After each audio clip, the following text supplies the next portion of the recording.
Hello শিক্ষার্থীরা, আচ্ছা তোমাদেরকে যদি আমি একটা মোবাইল নাম্বার জাস্ট 2বার বলি, তোমরা কি মনে রাখতে পারবে, মুখস্থ করতে পারবে? চলো দেখা যাক।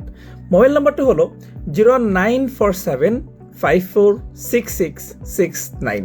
আবার বলছি 09475466669।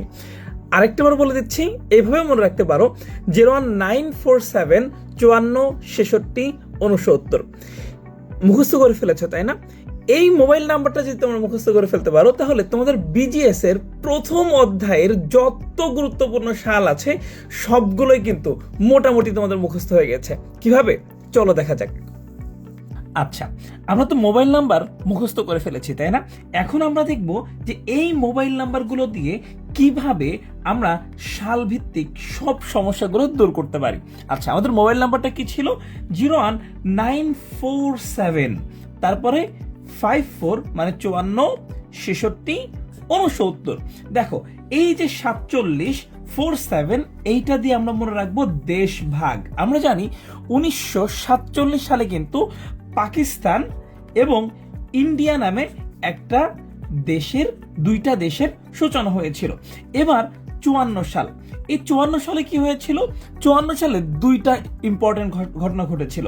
একটা হচ্ছে 21 দফা প্রণয়ন করা হয়েছিল এবং সেই সময় যুক্তফ্রন্ট নামে একটা দলের উদ্ভব হয়েছিল এবং সেই দলটাও কিন্তু 54 সালেই নির্বাচনে জয়লাভ করেছিল।